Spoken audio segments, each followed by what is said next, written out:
Namaskaram. Thank you so much, Sri Murliji, for the kind words and embarrassing introduction earlier. I'm usually embarrassed when I'm introduced, but that definitely took the cake. I can't tell you how honored I am to be here at what I believe is, well, the greatest and best music festival in the world. And, well, with one of the best, most enthusiastic, and most knowledgeable audiences in the world. The Chennai Music Festival features non-stop, back-to-back concerts with sometimes numerous fantastic programs going on all in parallel simultaneously for an entire month. What a musical paradise, unlike anything else anywhere in the world. I've had such a fabulous time at the music festival this week, though as in years past, by far the most difficult moments for me occurred when I found myself torn trying to decide which of several different concerts to go to, because they were all happening at the same time. But it's a testament to the festival that we all are, so often this month, put in that position where we have to make decisions like that. Relatively speaking, it's a pretty nice problem to have for a lover of music. On a more personal note, I also feel so incredibly honored to be here because so many of my musical heroes are here on stage and in the audience today, including, of course, Vidwan Sri Sanjay Subramanian, the recipient of this year's Sangeet Kalanidhi. It's been particularly special getting to know him on a more personal level this week. Of course, I knew him through his concerts for many years and his recordings, but getting to know him in person this week over breakfasts and over his presiding over the morning lecture demonstrations. Aside from being one of the very finest vocalists in the world, he's also an incredible individual, as a person and as a scholar, as we got to see during the Lecdems this season. I've been a longtime fan of his, as I said, as well as of many of the other musicians and musicologists here, including some of those being bestowed with awards today. And so this moment today at the Sadas is especially meaningful to me personally for those reasons. The credit for this annual music season, of course, goes to the Music Academy for its foundational role in establishing the Madras music season back in 1928. And the festival is still going strong, as ever, again due in large part to the ongoing work, dedication, and unwavering commitment and passion of the Music Academy.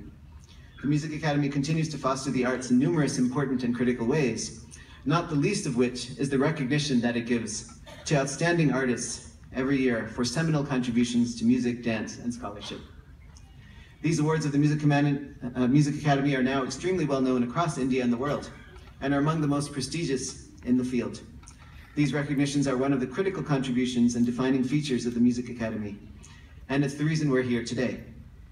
We have already met this year's awardees, Vidwan Sanjay Subramanian, Vidwan T.H. Subhash Chandran, Vidushi Mysore Srinath, Vidwan Sesham Patti Shivalingam, Vidushi Kamala Ashwathama, who we missed today. We wish her a quick recovery, and Vidushi Gauri Kupaswamy. It is an honor for me to help lead us, 1,500 strong audience today, in congratulating these outstanding artists and scholars. Please join me in giving them a huge round of applause.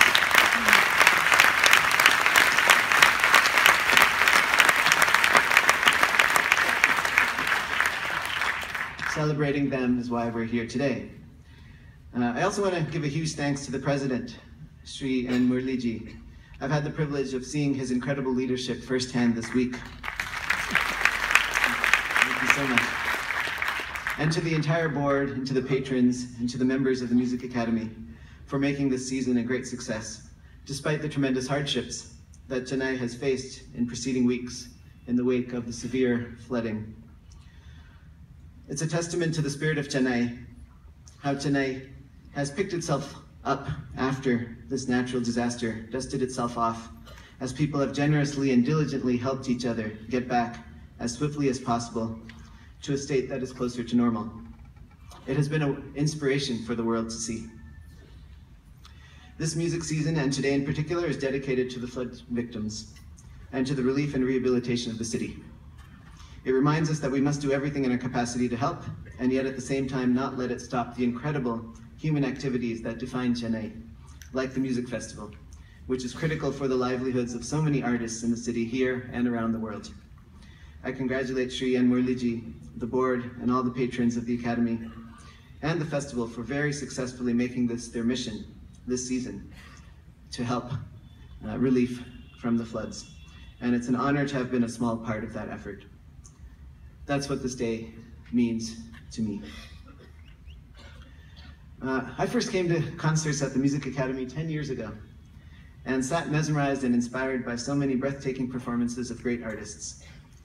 I certainly never imagined at that time that I'd be up here on stage one day felicitating some of those very artists that I was admiring. Of course, my journey in music goes back further than that. My mother being a Hindustani vocalist and tabla player, I grew up hearing her sing and play. I also learned sitar for many years, but it was the tabla and percussion in general that always attracted me the most as my instrument of choice and as a possible profession. Well, tabla and of course mathematics. As you know, I did definitely also consider pursuing mathematics. I actually never considered these subjects of music and mathematics that different. As I got to talk about yesterday morning at the Music Academy, in the lecture demonstration, much of my interest in mathematics arose through music, and vice versa. Since my grandfather was a scholar of ancient Indian history, I had the opportunity of growing up acquainting myself with various ancient books of India, including many of the classics on mathematics and on music.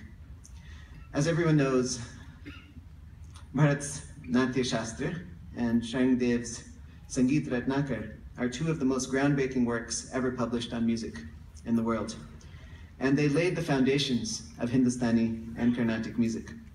What many people don't know, though, is that they are at the same time, for a mathematician, two of the most groundbreaking works on mathematics ever published.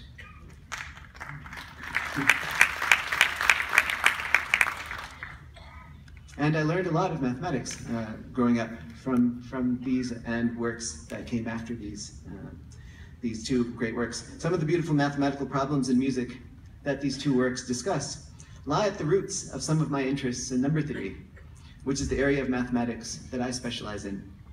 Number theory is the branch of mathematics that studies the whole numbers, 1, 2, 3, 4, and so on, 0, -1, -2, -3, and so on, the whole numbers. Number theorists aim to understand special sequences of whole numbers, like the square numbers, the prime numbers, and they aim to understand how to solve equations with solutions in the whole numbers.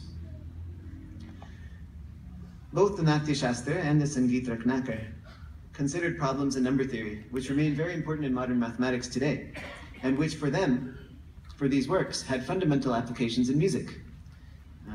But for a mathematician, they were doing mathematics. I had the opportunity yesterday to talk about some of the remarkable mathematical problems in rhythm that they considered. Understanding, for example, how many ways can you break a 16-beat cycle into partitions of length 1, 2, 4, and 6. So you have a 16-beat cycle, and you want to break it up into pieces of size 1, 2, 4, or 6. This was a very important problem in the 12th century when the Sangeet Ratnakar was written, because poetry was often divided into groups of 1, 2, 4, and 6. And so talas needed to, and percussionists needed to break up their cycles into 1, 2s, 4s, and 6s to match the poetry. So the question is, if you have 16 beats, how many ways can you break it up into blocks of size 1, 2, 4, or 6? As was shown in the Sangeet Ratnakar, the answer is 6,236. In case you want to try working that out later. And in fact, the Sangeet Ratnakar gave a completely general method. If you have a given number of beats in a cycle, how many ways can you break it up into blocks of given sizes? The Sangeet Ratnakar gave a complete method of solving that problem, and in fact gave a complete method of listing all the ways that you can do that breakup of the cycle into those blocks. In mathematics, that's now known as the theory of linear recurrent sequences. Sounds much more complicated. When I learned that subject in college, It came very easily to me because I'd already read about it in the Sangeet Ratnakar. And that is the first place in history where that theory comes up. I got to speak a lot about that yesterday, so I thought I'd say today a little bit more about how mathematics also plays a fundamental role in melody, not just rhythm, which everyone has seen, but in melody also, mathematics plays a very important role. Truly fundamental problems in number theory immediately came up and were considered in great detail by Bharat and his Natya Shastra. And these problems of melody lie at the foundation of Carnatic and Hindustani music, and indeed all music. So let me tell you about that problem. The basic problem of melody is the following. Which notes should one use? Which frequencies should one use? There are infinitely many frequencies. There's a whole continuous range of frequencies. Why do we use the particular frequencies that we do when we sing and when we play music? So the basic problem of melody is which notes to use. And although we don't think about it much anymore, the question is a very fundamental one. Which notes will sound good together? That's the basic question. And which ones will not? That's also very important to know. There are so many possible frequencies, infinitely many, but in the end, why do we use 7 notes, saptaswara, in our music, and in our Mela Karta ragas, for example? Why are there 12 notes in each saptak on the modern veena? And why are there 22 shrutis?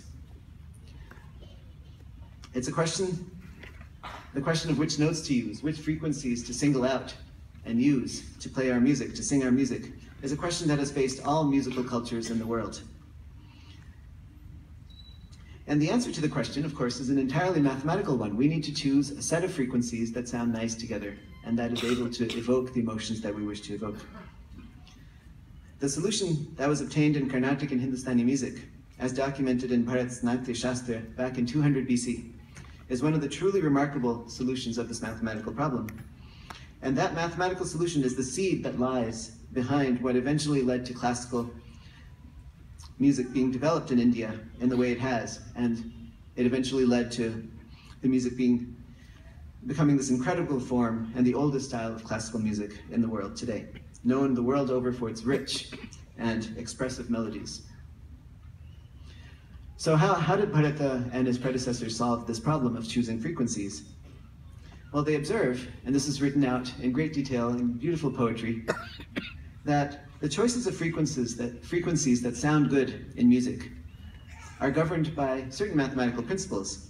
And the basic principle is the following: that 2 notes sound good together if the ratio of their frequencies is a simple whole number ratio. Okay, that's something that excites number theorists because we love simple whole number ratios. And this is something that was observed back earlier than 200 BC, that 2 notes sound good together to the ear if the ratio of their frequencies is a simple whole number ratio. For example, like 2 to 1 is the simplest possible, well, 1 to 1 is the simplest possible whole number ratio, but 2 to 1 is the next simplest whole number ratio. And if you have 2 notes whose frequencies are in the ratio 2 to 1, in other words, one frequency is double of the other, those 2 notes sound fantastic together.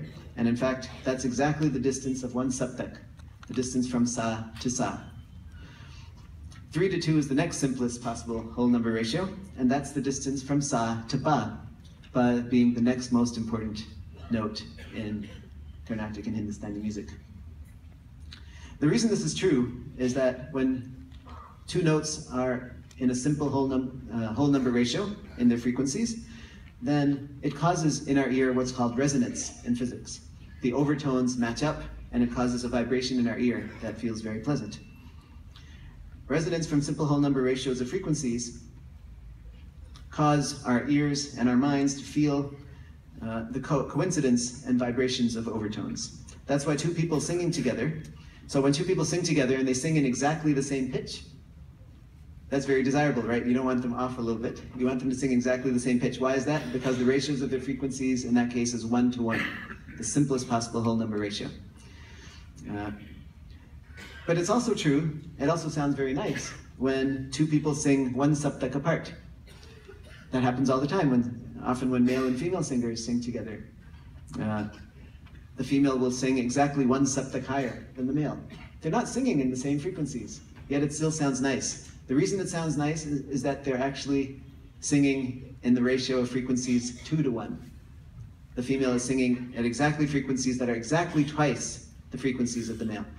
Exactly 1 saptak. And that's why that sounds nice to the ear as well. 2 notes, 1 saptak apart, sound so good together that in essentially all cultures, the names of notes that are exactly 1 saptak apart, in other words, a ratio of 2 to 1 in frequency, are given the same name. In Carnatic and Hindustani music, if we have a note sa, then exactly 1 saptak up will still be called sa. We identify it because it sounds so good together. And the reason for that is mathematical. It's the simplest possible whole number ratio of frequencies that's being used there, 2 to 1. So the goal of ancient Indian musicians, as described by Bharata, was to maximize resonance, choose notes to maximize resonance. Maximizing resonance meant, as he observed, choosing frequencies that occur in simple whole number ratios. So his idea, and the idea of the musicians of the time, was to fix the tonic note, which will be called sharaj, will be called sa, and then the notes that will be chosen in the raga will be taken from a set of 22 shrutis. And those 22 shrutis were chosen with frequencies that were a simple whole number ratio to the tonic sa. So for example, after a sa was chosen, a 2 to 1 frequency, in other words, double of the frequency, was called the higher sa. Then a ratio of 3 to 2 in frequency was called pa, the next most important note. And then the ratio 4 to 3 gives shuddha ma. A ratio of 5 to 4 gives shuddha ga, and so on. And there are 22 simple whole number ratios recommended by Bharat that sound nice together, yet are far apart enough from each other so that they are clearly different notes. So he tried to find 22 different notes that were clearly far apart from each other, so they were distinct notes. Even to a non-musician you could hear the difference, and yet they sounded good together because their overtones coincided. They gave the vibrations in the ear because their ratios of frequencies were in a simple whole number ratio. So these choices of notes documented by Bharat in 200 BC, although they probably go back even further than him, these 22 notes allowed for very rich and resonant melodies in Hindustani and Carnatic music. Shrutis were chosen in ragas in ancient times so that certain intervals in the raga would be maximally resonant. And that's why listening to melodies this music season has sounded so good. It's because of the choices of frequencies that were recommended back in 200 BC by Bharat. Of course, musicians are not thinking about these ratios anymore when they sing. I think you'll agree with that. When they go to the next higher sa, they think, oh, I'm doubling the frequency. When I go to pa, I'm drinking 3/2 of the frequency. Now, no one thinks that anymore. But they did originally, when this music was being laid out, that was the main consideration. The frequencies have now become innate through practice, as it's been passed on from generation to generation. Musicians also don't necessarily follow exactly these 22 shrutis anymore, at least not all the time. Sometimes variations, even irrational numbers, are used for frequencies for artistic effect. For example, a very common technique is to, if you're singing a raga that has a feeling of longing, the komal re that is used in some ragas is flattened. It's brought closer to sa, so that it creates this feeling of longing. When you have this note that's approaching sa so closely and is being called re, everyone in the audience is waiting for the artist to get to sa. It creates this feeling of longing, and that's a technique that's very commonly used by musicians. There are also sets of notes that might not have been recommended by older texts, such as what are called the vivadi, or dissonant ragas, of which there are 40 of them in the Melakarta system. As Sri Ramji, the great musical storyteller, whose citations we've heard today, was mentioning to us a few days ago, these ragas are being performed more often than ever before, these dissonant ragas, so-called dissonant ragas, including by Sri Sanjay Subramanian, who is one of its greatest exponents these days. So Carnatic music continues to move forward, moving into new territory, but a basic and beautiful mathematical framework that was set up for this beautiful framework back in 200 BC is what underlies it all. So I was inspired to think more about mathematics and number theory in particular when I was growing up and thinking about these musical problems. But even when I wasn't thinking about mathematics of the music that I was listening to, I don't usually think about the mathematics when I listen to music, I still found it inspirational. It would take me to a place where I could be more creative in the mathematics that I was doing. Music can put you in a meditative state and take you to a higher creative plane. And this feeling of being able to do original, creative, innovative work when you're listening to music, when you're thinking about music, when you're playing music, that's certainly not unique to me. One of my major mathematical heroes, Ramanujan, who is of course from this part of the world. Ramanujan's mother was also an accomplished Carnatic singer. She's not known by many people. Ramanujan grew up in a home where music was in the air every day. And I don't believe that this is a coincidence. This was a major part of his life. He also worked in the lobby of his temple when the temple percussion used to play. And a lot of his great mathematical work was done in that lobby, listening to temple percussion.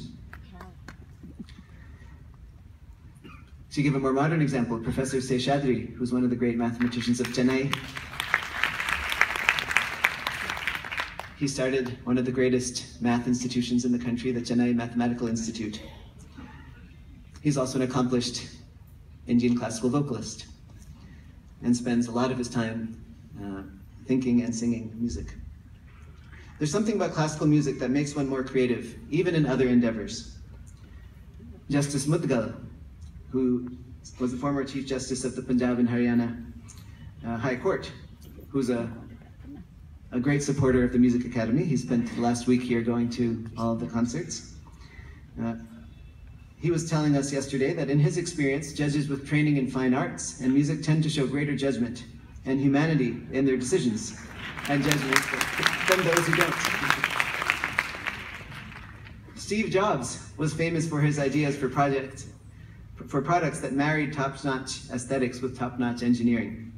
When he was asked why the Macintosh computer revolutionized computing, he remarked it was because he loved to hire computer scientists who were also trained in music and in the fine arts, because they showed far greater innovative capabilities. So art is what separates, it's art that separates humans from other species, and it's what separates humans from, say, artificially intelligent computers. It's what makes humans human, the ability to do art. And for that reason, it's very important for us to encourage our young people to take up art, even if they're not going to become professional artists. As we've seen in the examples of Ramanujan and Professor Seshadri, and Steve Jobs, Justice Mudgal, and countless others, music can be an inspiration even if you're not a musician. Learning music, learning fine arts is extremely important. So as we all support the Music Academy and the artists here today, let's also try to make sure that our young people are educated in the fine arts and in music. Classical Indian music is a mathematically deep and aesthetically complex, extremely expressive form of art, classical Indian music, which can help the country produce not just better artists, but better scientists, better judges, better innovators, and in general, better humans.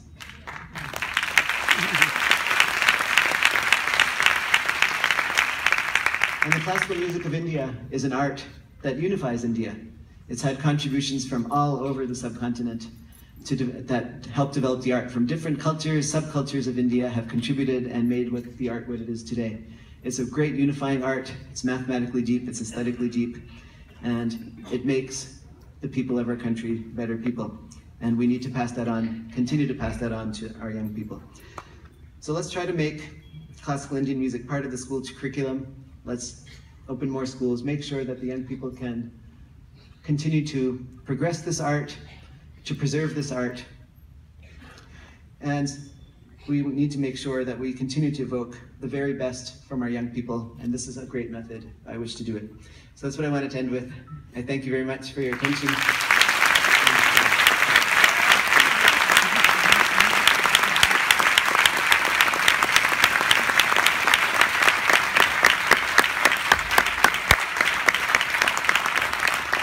And thank you, of course, to all the members of the Music Academy who for years have been supporting the arts.